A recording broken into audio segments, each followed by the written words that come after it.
Welcome to the PA Books Podcast. PA Books is a production of PCN, the Pennsylvania Cable Network.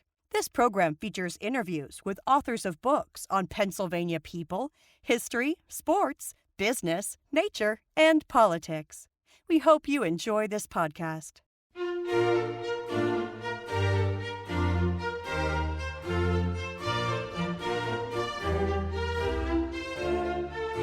This week on PA Books, Tim McGrath, author of James Monroe, A Life. Our guest today is Tim McGrath. He is the author of this book, James Monroe, A Life. Tim McGrath, of all the founders you could have picked to write a biography of, why James Monroe? Well, it's a good start, Brian, and thanks again for having us back on Pennsylvania Books. It's great to see you again. And my thanks to Phil Beckman and Corey Clark for putting this together. It was a combination of happenstance and actually a desire to do it. After we did Give Me a Fast Ship about the Continental Navy, our editor, a young guy who's I think a year older than my son, said, "Let's think big. Let's look at." Let's try a president. So he initially brought up Harry Truman after I'd brought up George Marshall as a name, and he just finished editing a book on Marshall.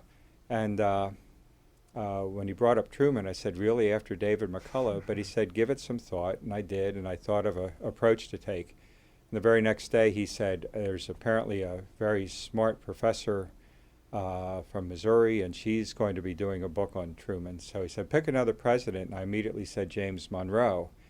And when Brent asked why, I said, well, when I was 7 years old, he was my favorite president.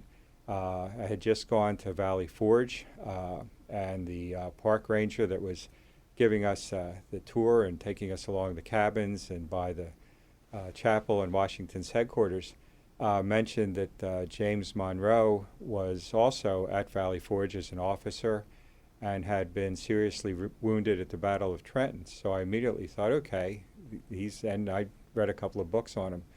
But as always when these things happen, Brian, it turned out once I got into the research that I didn't know enough about James Monroe to hurt me. I had a history major's knowledge, but my goodness, he's everywhere in the first 50 years of our country's history. And it made for a really wonderful story. Why isn't he better known? I think it's a combination of being the last of the Virginia dynasty and also his personality. He is not he's not a very outgoing person. He's charming, he's very courteous, he's very ambitious, but he did not own a room the way Washington did by his presence, the way Jefferson did by his own magnetism, or Madison did by his smarts. And maybe the fact that if Madison rarely was not the brightest guy in the room, but I'll bet most of the time he was the smallest. And Monroe is a little more diffident. I would compare him both in personality and in experience probably to George H.W. Bush, in that he went wherever he was asked to go. He did whatever he was asked to do, and he didn't brag about it. He's never one to toot his own horn, and I think that has contributed quite a bit to his being not as well known, or he's certainly well regarded among historians. He's ranked in those presidential rankings that range from professors to the general public on C-SPAN. He's ranked anywhere from 7th to 18th. And he's also very low ranked in terms of presidential narcissism. He's not a braggart, and he's certainly not someone that makes sure everybody knows what he's done. Was he born to money? He wasn't born to money, but he wasn't born, in any kind of degree of poverty. His father, Spence Monroe, had more of a farm than a plantation in Westmoreland County. Among property he owned included at least one, and probably it looks like several enslaved persons. He was a carpenter, so he was both an artisan and a farmer. And Monroe was the first son, the second child born into the family, and his parents made sure he got a very good education. As a boy, he went to a very exclusive school that he could walk to, where it turned out one of his best friends was a boarding student named John Marshall, and they struck up their friendship well before the Revolution took place. In fact, they served in the same Virginia regiment. But he was well provided for. Sadly, his parents both died when he was young. His mother probably when he was about 14. His father when he was just starting his college years at William and Mary. But his mother's brother, Joseph Jones, was a very well-regarded Virginia lawyer, a member of the House of Burgesses, and a good friend of Washington's. And Joseph saw James's potential and took him under his wing and basically saw to it that he was able to stay at William and Mary until Monroe left, as many of his fellow students did, to volunteer to fight in the American Revolution. Why did James Monroe join the rebellion? Patriotism. It's very interesting that he arrives at William and Mary right before the Revolution starts. And Williamsburg, the way he describes it in his autobiography, must have seemed like London or New York City to him. The rows and rows of streets with red brick, the magnificent governor's palace, the College of William and Mary, and the cupola, and how well that was designed. And it's also the colony's capital. This is where the House of Burgesses are. This is where the arguments are beginning to take place about whether or not do we just protest or do we actually take up arms and fight the king and parliament for our own liberty. And he becomes very involved in that. He joins a couple of, whether you want to call them crowds or mobs, that go to the governor's palace. In fact, in one, they break in to get what weapons are there after Lord Dunmore has vacated the premises. And it's obvious that this is something he's going to, want to do. And he's immediately recognized that he has some talent there because he's made a lieutenant at the age of 18 in the 3rd Virginia Regiment. So how did this teenager go from being just another teenage volunteer to being kind of in the inner circle of the rebellion, of the Continental Army? I think on his own merits, Brian. That's a good question. He certainly had some connections with his uncle, but it was the other officers, General Mercer, for one, that saw the talents in him. To make a 18-year-old a lieutenant means that you've got something there besides his physical presence. He's over 6 feet, so that certainly doesn't hurt. But he really, this is something he deeply believes in, and the proof is in the pudding in the fact that on Christmas Day of 1776, when Washington's down to maybe 2,400 soldiers left in his army that was in the thousands just a few months before, he volunteers along with a Washington cousin, William, who's a captain. Both of these young men volunteer to cross the Delaware hours before Washington's forces do, leading 40 men in basically the reconnaissance of getting to Trenton and checking out where to go and where to be. Who was Lord Stirling, and how did he get to be the aide to Lord Stirling? And why was somebody named Lord Stirling in the Continental Army? Well, Lord Stirling takes his name from the fact that he's descended from Scottish royalty. But he's a resident of northern Jersey, very involved in New York politics.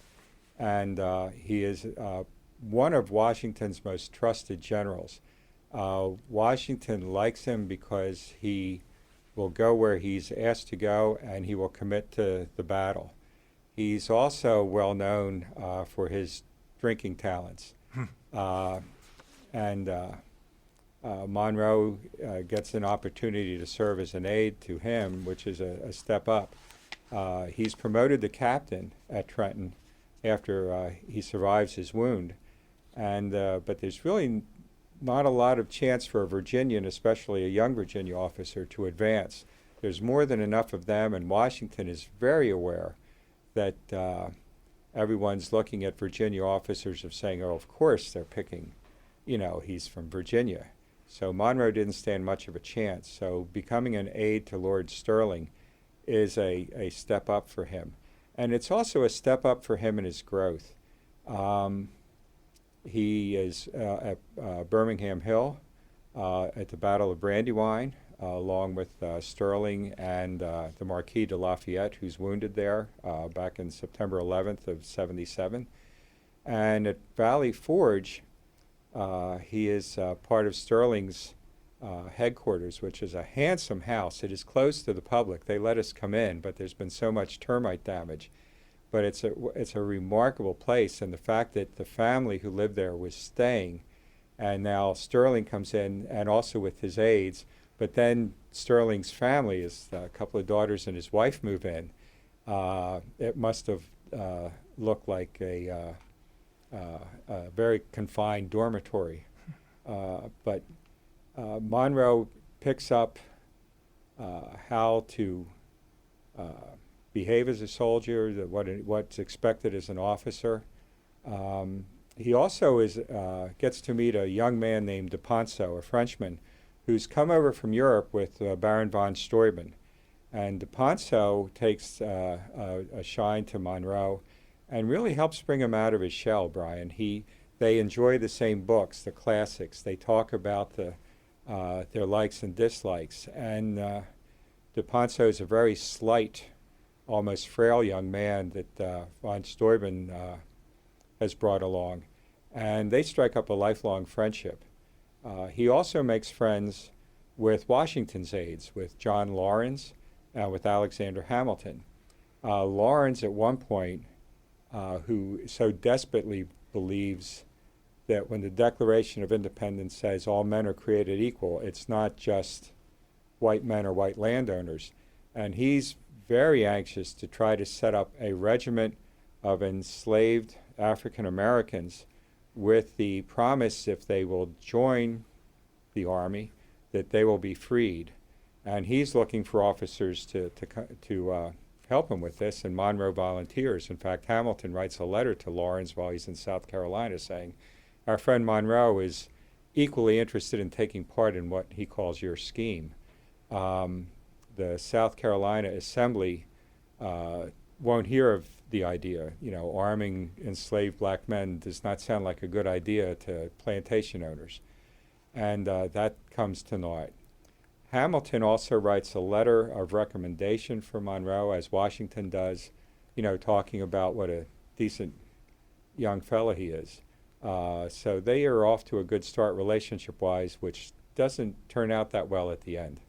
You talked about the kind of adulation that Monroe was getting, but you also say that that Aaron Burr said, as far as Monroe's work for Lord Stirling as an aide, you said Monroe's whole duty was to fill his lordship's tankard and hear with indications of admiration his lordship's long stories about himself. And that's probably true, at least partially true. Burr befriends Monroe during the war. In fact, they are often at an estate after Monmouth, Battle of Monmouth in northern Jersey. The woman's husband is a British officer, but she later becomes Burr's wife. And she becomes sort of an almost older sister confidant to Monroe as he's wending his way through relationships with young ladies at this time. But Burr is someone who's perfectly willing to say, hey, great job you're doing, Bob, or something along those lines. But then he'll make comments behind someone's back about them that isn't so complimentary. You said that Monroe was wounded at the Battle of Trenton. It sounded pretty severe. It was, in fact, but for a happenstance event right before the battle, Monroe would probably never be known. He probably would have died on the battlefield. As he is leading the troops with Captain Washington to reconnoiter and advance on Trenton, they pass a small farmhouse, and the dogs wake up. And it is, as we all know from history and legend, this is not an easy night to travel. It has been snowing fiercely. It's been a classic nor'easter. When the snow stops, it's only because maybe the temperature got a little bit higher, and now it's starting to pour rain. But the dogs awakened by Monroe's soldiers going by, and the owner of the house comes out furious. He's convinced that it's the Hessians again coming to steal his chickens, and starts cussing them out. And when he realizes that these are American soldiers, he immediately says, "Come inside, get something to eat and get warm." And Monroe says, "We just can't do that. We're heading into Trenton." And he goes back into his house.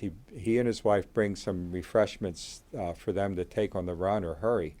But he comes out with his doctor's bag. His name is John Riker.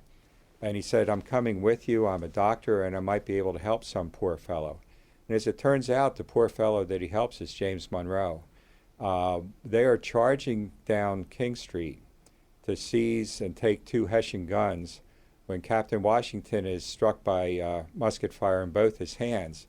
And once he's down and being taken away, Monroe picks up the leadership and continues to charge down the street when he's hit by a musket ball that comes up in towards his shoulder and clavicle. It severs an artery. And had Dr. Riker not been there, he probably would have died. Riker immediately puts a clamp on it and gets him carried off the field. And Monroe's given a battlefield promotion by Washington for his bravery. They move him up to captain. He was able to bounce back from that and be at the battles of Brandywine and Germantown and spend time at Valley Forge? Yes, he was a bit of a long recuperation. He spent some time, not too long, in Trenton. They brought him back immediately across to Pennsylvania, and a family there take care of him. But what's funny is that there's a young lady who nurses him while he's in Trenton and then over. And he meets her many years later when he's doing his tour of the Northeast, once elected president. She is the widow of the president of Dartmouth College. And they meet each other, immediately recognize each other, and the crowd that's in the room and the newspapers say that it's probably the most touching reunion any of us will ever see, and the conversation is something that we'll never forget. Unfortunately, nobody wrote down what they said, but Monroe has a bit of a long recuperation, and before Brandywine, before Washington decides to move to defend Philadelphia, he's actually sent Monroe to Virginia to try to recruit his own company, and he fails miserably. The revolution is no longer looked at as a chance for, fame and glory.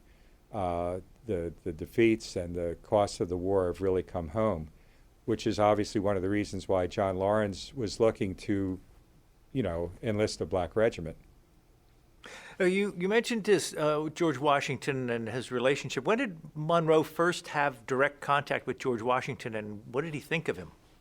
He probably saw Washington frequently while in Williamsburg. It's not known for sure if he met him officially or whatever in that time. But what is interesting is in Washington's retreat from New Jersey, and troops are deserting by the dozens to the hundreds on a daily basis. And there's one day where Monroe, as a lieutenant, is given the assignment of basically counting the troops. And he does his counting and finds they're down to around 2,400. And Washington is not leading the retreat. Washington is in the rear guard of the retreat. And he describes very eloquently his first seeing Washington on horseback and Washington as a commander. And it's such a glowing passage. I wish I could recite it for you.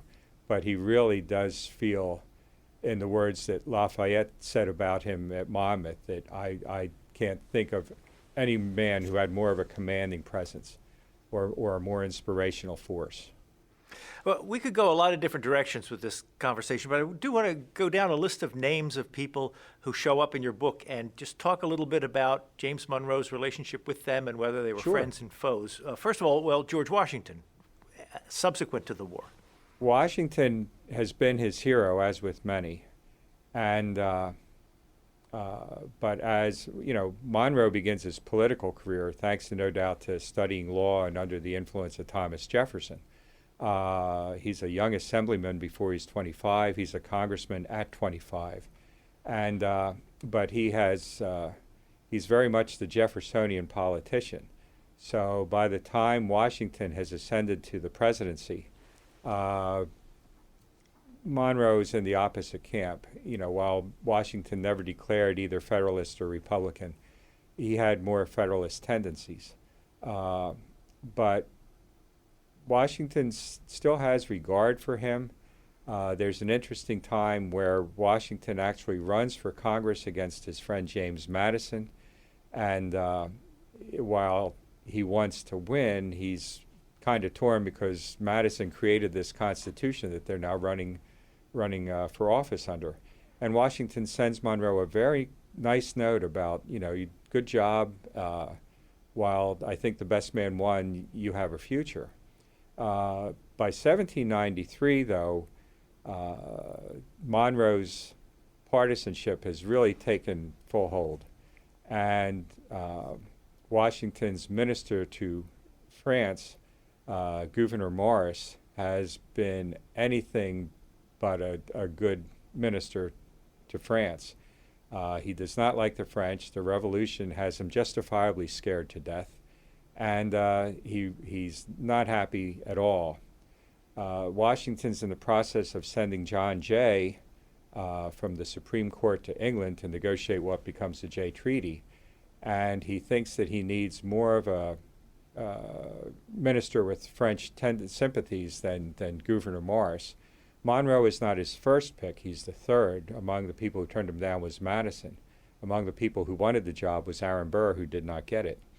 But he sends Monroe over with strict orders you're to, show how much we support the new government in France and the Republic, but don't go too far.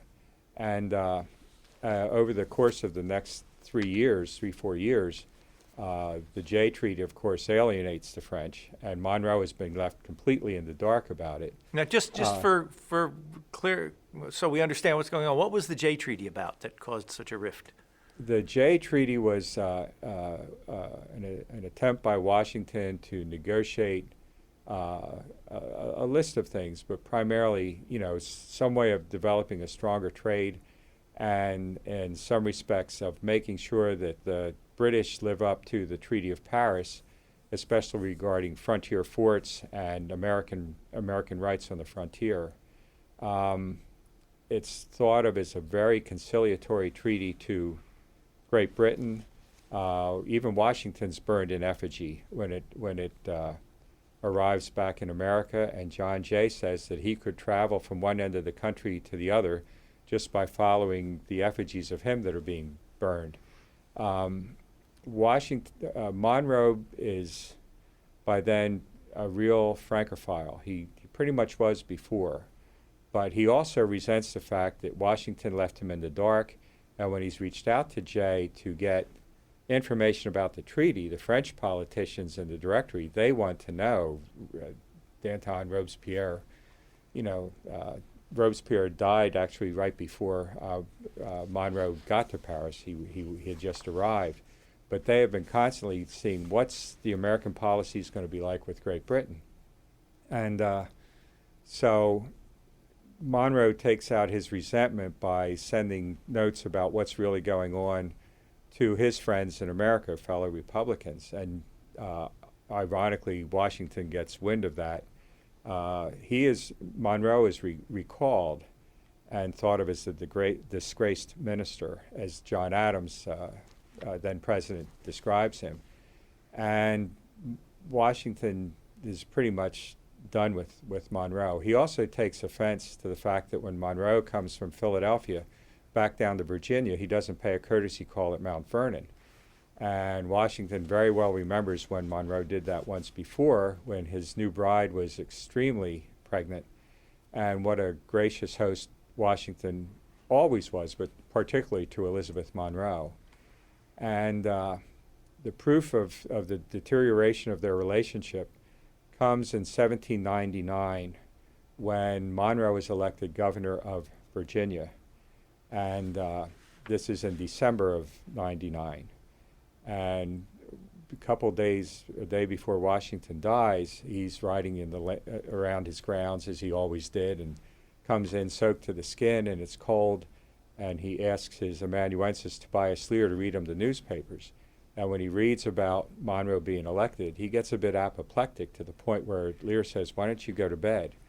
And Washington pretty much doesn't get out of bed. He passes away the next day. At the same time, Monroe is writing to Jefferson, suggesting that now that he's been elected governor, he would like to publish some of the nice things Washington said about him in the Richmond newspaper, and along with a note of his own, and hoping to have some kind of rapprochement with this man who was, one of his heroes. And it never comes to be. By the time Washington has died, these two gentlemen that crossed the Delaware to fight for their liberty have encountered a river that they just couldn't possibly cross together. You also say that Monroe published a book called Monroe's View on the Conduct of the Executive, and that book was found in George Washington's library with a couple of snarky comments that Washington made in the columns, in the margins of the book. Oh, Brian, that's completely untrue. There's not a couple of snarky comments. There's a host of snarky comments. And apparently Washington was one of those men who your book is supposed to be in pristine order. If you need to make notes, write them on a piece of paper. But Washington's copy of this book, which has this long title, let's just say A View of the Executive from Abroad, and it is basically a consistent put down of Washington's policies and his actions with Monroe. And some of the asides Washington has in there, they're all of very tactful language as we look at it today. But there are a lot of what we would call WTF moments in these comments. At one point he says, "I was selected by the president to take this task," and Washington's comments were, "Yes," after several people did not accept it. And at one point when he's talking about, "I didn't see the Declaration of Independence as something that would be transferred, completely into the relationship with France," and Washington has, "None are so blind as who will not see." It's definitely shows Washington and Monroe both were men who wanted to hold their temper as best as they could, and both weren't very successful at it. Maybe Washington more so. Monroe could be pretty thin-skinned, but this is certainly an example of how far the breach had come by 1797. Now, we could spend the rest of our time here just talking about Monroe's relationship with George Washington, but I have to ask about James Monroe's relationship with Alexander Hamilton. Yep, that's a good segue. Hamilton is we all know, became the arch Federalist of Federalists, and is this very brilliant man. And certainly Lin-Manuel Miranda's opera about him proves that point. By the 1790s, Monroe and Hamilton are in completely opposite camps. Monroe, Brian, is such a partisan politician that if he was alive today, depending on the issue, because things have obviously changed in a couple hundred years, he would be on Fox News or MSNBC every darn night and making sure his side, the Jeffersonian side, gets heard. He was more of a Jeffersonian than Jefferson. But at one point, right before he goes to France, Monroe is one of the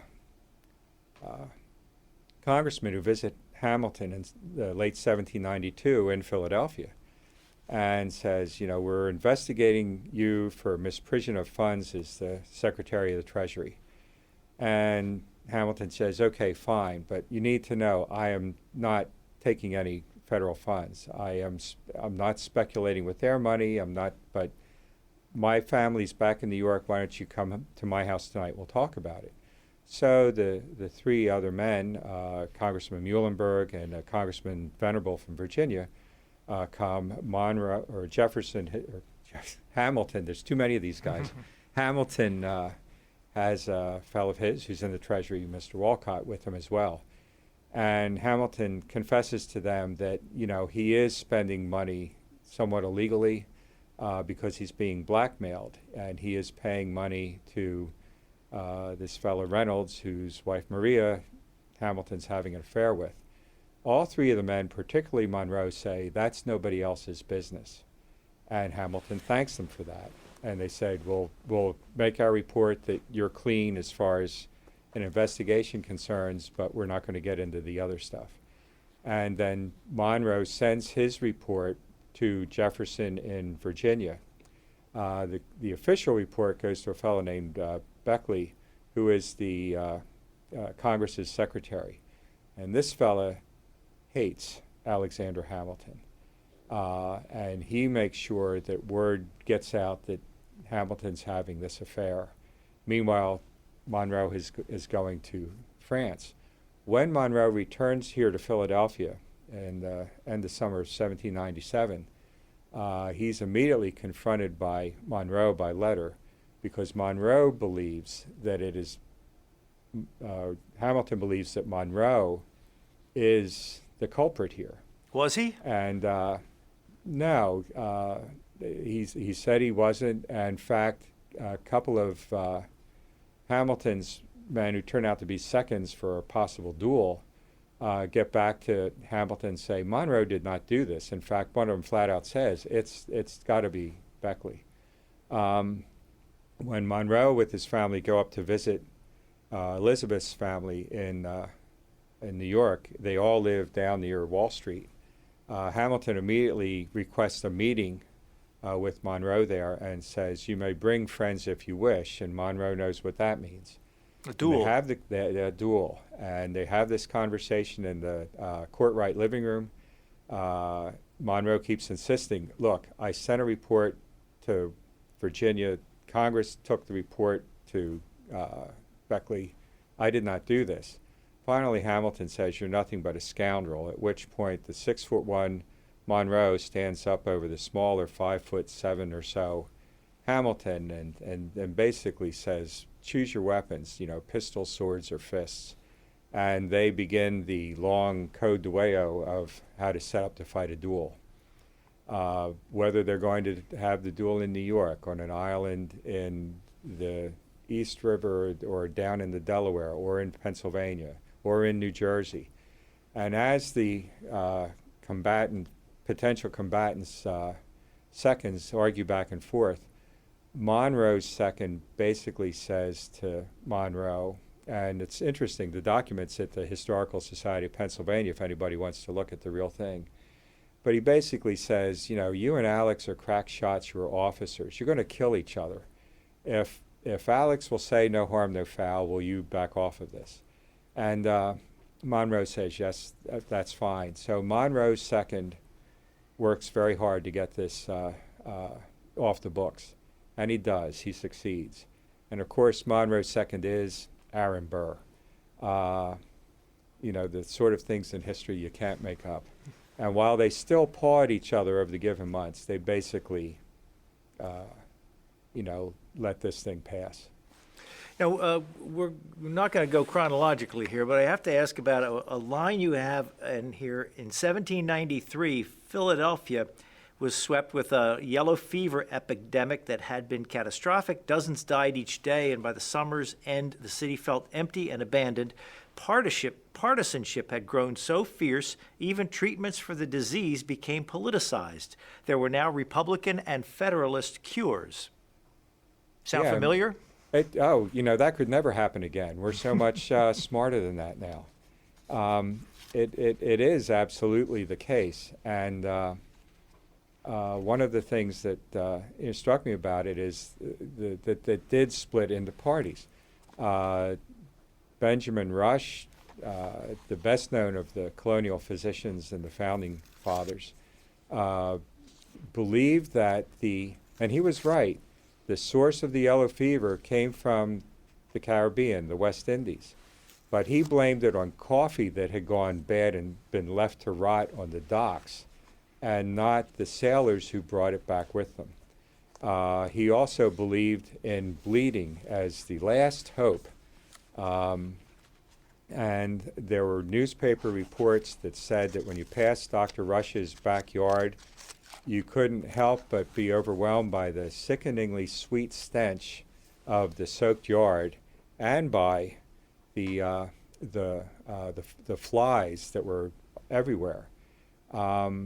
The Federalist cure came from a friend of Hamilton's from the West Indies, a doctor who was there during the epidemic, and he was, no, you get quinine, and you lace it with cinnamon or bark or something, a rum, but quinine and keeping out in the open, not staying inside, go somewhere where there's wind, and Gray's Ferry actually becomes sort of a retreat for them. And among one of the founding fathers that does this is John Adams. Washington has gone back to Virginia, and Monroe is out of town. He's in France. But it became so political that this was, well, who you supported was how you got taken care of by your yellow fever. And of course, the real heroes were the African-American Philadelphians under Stephen Smith and others that basically were the ones who took care of so many of white Philadelphians, because they all believed, as Rush did, that African-Americans just weren't going to get this disease. Now, we've talked a bit about Thomas Jefferson and that Monroe was a Jeffersonian, but what did that mean to be a Jeffersonian, and why was Monroe so fond of Thomas Jefferson? Monroe was told by his uncle Joseph Jones in the late 1779, his military career was pretty much over. There was no way for him to advance, and he looked to join the Virginia militia and come back. And he thought about studying law.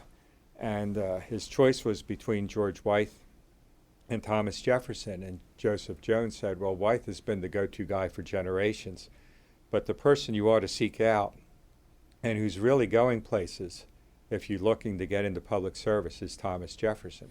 So he has a letter of introduction from Washington, recommendation, and meets with Jefferson, who immediately takes him into his class. And as most people know, you did not learn the law by going to school, but by clerking under someone that was a licensed lawyer. Well, who better to learn law from than Thomas Jefferson?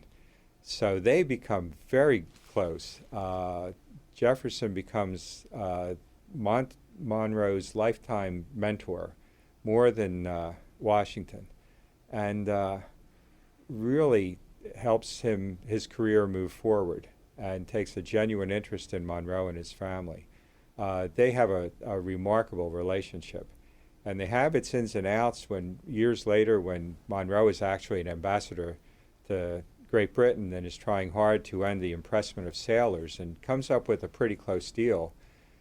Jefferson is president and Madison is Monroe's boss, Secretary of State. Both say, we're not doing this. And Monroe takes offense to it, but he immediately, upon returning home, is swept under Jefferson's charm. But it's about 3-4 years before he'll get back together with Madison.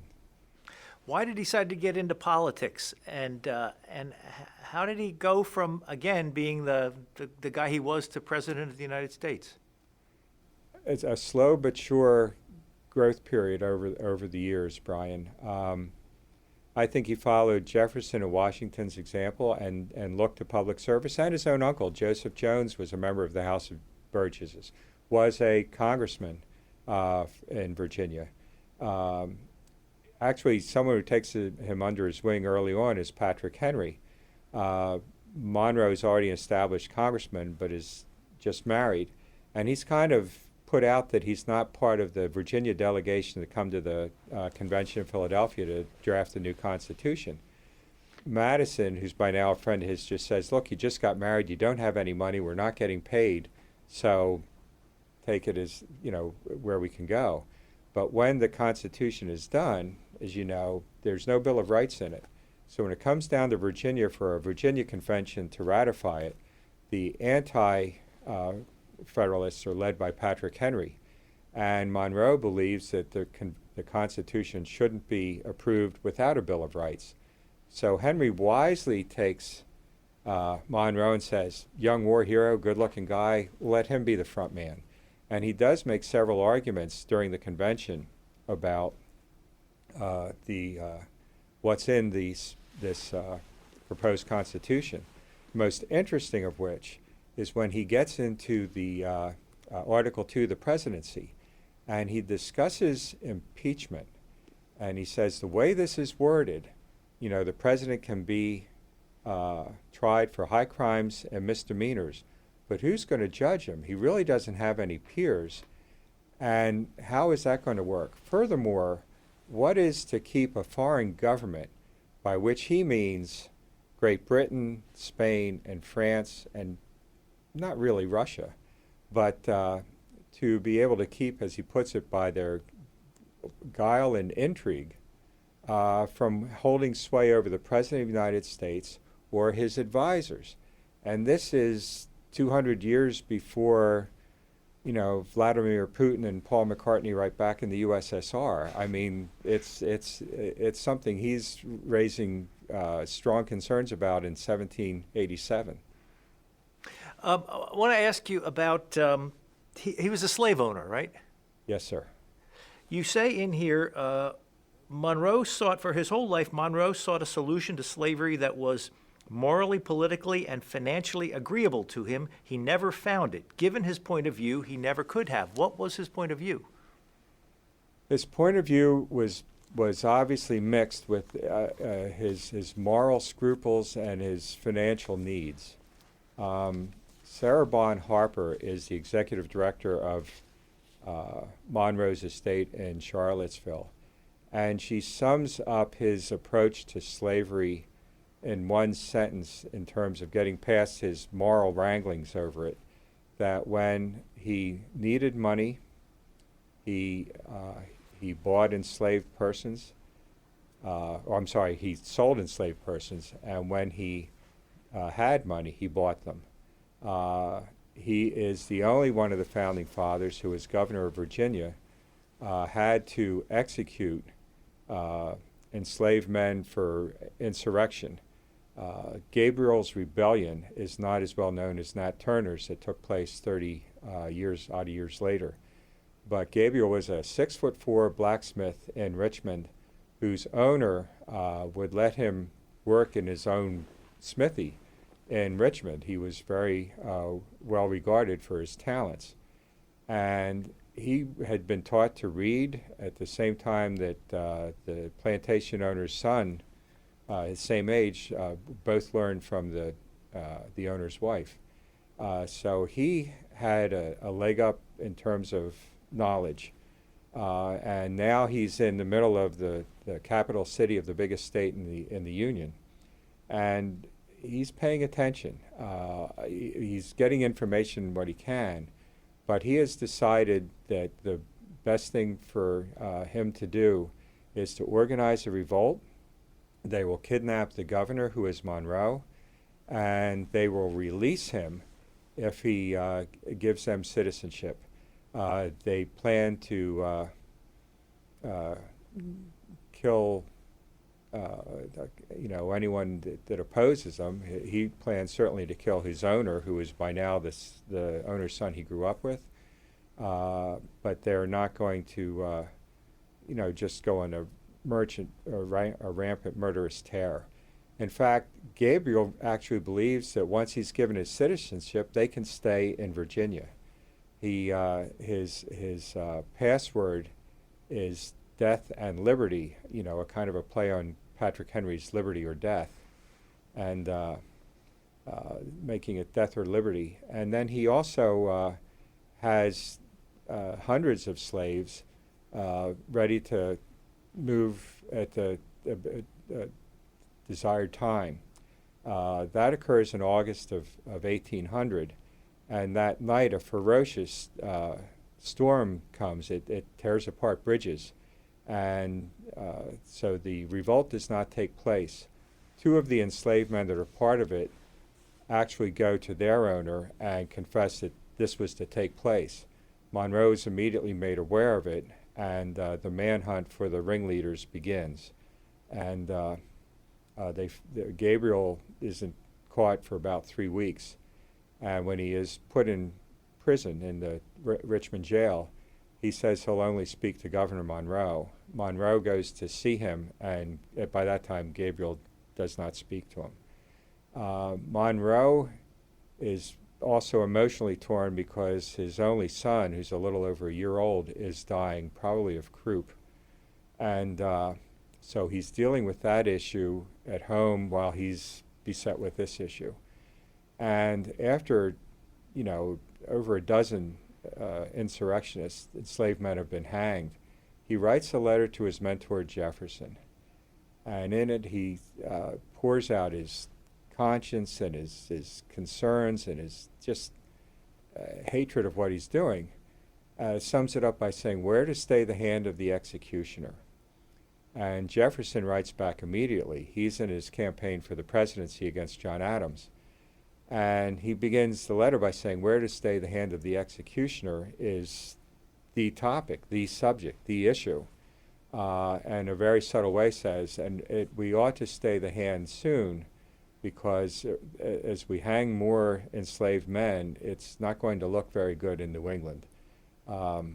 This is an aside, Brian, but I came out of this convinced that Thomas Jefferson is the Don Corleone of American history. I don't mean that he has people killed or did illegal things, but in terms of a leadership style, he could get people to do anything, and if he didn't want a paper trail back to him, so be it. But he urges Monroe to take a calmer hand. And this has Monroe embarking on solutions to the issue of slavery. He writes about, especially brings it up after the Louisiana Purchase he has a hand in. Could we find land in the western frontier where rebellious slaves could be sent, as opposed to executing them? Later on in the during his presidency, he's very involved with the American Colonization Society, with the idea of sending freed enslaved persons and freed blacks from the north back to Africa, and buying Liberia, which is named in Monroe's honor, the capital Monrovia. Which, when we look at it from 200 years later, is even logistically, how could you even pull something like this off? There were not enough ships in the world to take a couple of million American citizens, be they enslaved or otherwise, and send them, back across the Atlantic. Now, you mentioned Thomas Jefferson as kind of being the Don Corleone. Did Thomas Jefferson get James Monroe to do a lot of his dirty work when he was arguing with George Washington? No, I think Monroe didn't mind. He really, and if he was asked to, Jefferson doesn't ask so many times so much as suggest. When he needs someone to do something, he can be extremely great at flattery. When he wants Monroe to go back to France in 1803 and close the deal on the Louisiana Purchase, the principal sentence in that entreaty is, "No other man can be found. Only you can do this. You've been to France, you know the players, you speak the language well, you can close this deal." And Monroe takes some initiative on adding more money to it when it looks like we're not just going to get New Orleans, we're going to get all of the Louisiana Territory from Napoleon. But Jefferson can, and it's not just with Monroe. There are other people that he can enlist and ask to do things, and you just want to please him. He must have been a remarkable man, not just for his brilliance and this very quiet charisma that he carried around with him, but also his leadership style. He really has no problem throughout his career most of the time in getting individuals to take on a mission that he wants done. What kind of shape was the country in when Monroe was elected president? Good question. It's coming out right after the War of 1812, during which time Monroe served as both Secretary of State and for a while Secretary of War after Washington was burned. Monroe spent a good bit of the war concerned that that was going to happen. And the Secretary of War, a general named John Armstrong, kept poo-pooing it. They're not going to come here. And obviously they did. So there's the economy's in difficult shape coming back from the war. But, the war is over. And you can sense in 1816, other people are writing about it, newspapers are writing about it, that, we've survived. It's been a year since the war ended. We've survived the ramifications of it. We're starting to move. The frontier is starting to be crowded with settlers. Business is getting better. We're in for an interesting time. And Monroe takes that moment and makes the most of it. Like Washington, he's very image conscious. And when he embarks on these tours, there are people saying, you really shouldn't do this. Washington had made a couple of smaller ones. And a former secretary of his, a Philadelphian, Nicholas Biddle, who goes on to his own distinguished career in public service, says to Monroe, most of the country thinks the president is like the chief clerk of Congress, and we know it's not that. So Monroe takes 3 tours, a very long one in 1817 through the north and northeast, a somewhat shorter one the following year, and then another extended tour through the south and southwest in 1819. He wears a buff waistcoat and breeches and a navy blue coat, which is as close to a Continental Army uniform as he can get. He carries or wears a hat called a chapeau bras, which looks very much like the headgear from the Revolution that he can neatly fold. And he thinks these tours are going to be quiet, and he realizes from the get-go that this is like the Stones and the Beatles coming to town together. He's, fested everywhere he goes. Newspapers are writing about the immense impact that he is having on the townsfolk, and to have seen him or his silhouette against the sun in this outfit, standing erect as he always did, how many memories did he bring back to people, not just of Washington, but, hey, that's what my dad must have looked like when he was fighting the British, or that was what my grandfather or my brother, he brings those memories back and he's using them for political capital. It's remarkable. And even when he goes to the last hotbed of federalism in Boston, it's a Federalist paper, the Sentinel, who calls this era the era of good feelings. Was it really an era of good feelings? No, but for a little while it was. And it's almost like, what's the line at the end of John Ford's Man Who Shot Liberty Valance? When the legend becomes fact, print the legend. His whole 2-term presidency is thought of that way. But it really only lasts, ironically, until 1819, when the Panic of 1819 strikes, which is for that population in that time, certainly the equal of the Great Depression in the 1930s. Well, there's also the issue of Missouri statehood and spreading slavery into the territories that came up. Yeah, that's another good question. The Missouri Compromise in 1820. Maine has been a part of Massachusetts territory and now is becoming its own state just at the same time that Missouri is applying for statehood. So you have a classic case of a northern new state and a southern state. And there's quite a debate in Congress about we should have no more enslaved states. And the Southerners are equally adamant that, yes, we can. So the real battle takes place in the Senate and the House. The presidency is certainly not what we know of it now, or even 100 years, 150 years ago. But Monroe is not going to take a back seat to this, but he knows that he can't be involved in it. So the back doors to the White House become where he can be involved in talking and trying to cajole both sides or hold the Southerners back and try to say to the Northern, can you at least accept this much? It's one of the few times he doesn't involve his cabinet, and his cabinet is every bit as strong as Washington's first cabinet was. It's one of the few times he does not elicit the opinions of John Quincy Adams, his Secretary of State. Their relationship is only equaled, I think, in history to Truman and Marshall and George H.W. Bush and Jim Baker, who had a really terrific relationship with foreign policy decision-making. But he's doing things in the back door. It's almost like Lyndon Johnson. What do I need to do to get you guys to work this out? Because he realizes that the chances are rather good that if this doesn't get solved, the North and South might be going to war.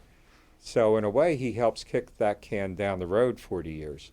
And it's Quincy Adams who makes two interesting comments, Brian. Well, we probably won't have time. We only have about a minute left. And Okay. I want to ask you, you started off this program saying when you were a kid, James Monroe was your favorite president. Now you've spent years and 600 pages writing about him. Is he still at the top of your list? I think he's up there. I think it's the way he, as this most partisan man, came this close to ending partisan politics. And ironically, his overwhelming reelection upends that. Everybody and their mother's running for president as soon as he's inaugurated a second time. But he's up there in terms of his judgment. An observer of Madison, Jefferson, and Monroe at Monticello one night clearly says, here's a man who's the most learned in Jefferson. Here's a man who's the most brilliant in Madison. And here's the man with the most judgment of the three of them, and that's Monroe. And it's a shame we couldn't get into more things with this book, especially the Monroe Doctrine. Well, But if people Monroe want to consistently- know that, they're going to have to read the book because we're out of Sounds good. time. We have been speaking with Tim McGrath. He is the author of this book, James Monroe, A Life. Thank you very much. Thank you, Brian, very much. You've been listening to a podcast of PA Books, a production of PCN, the Pennsylvania Cable Network. Full episodes of PA Books, as well as other PCN programs, are available to stream with the PCN app. Visit PCNTV.com or the App Store for details.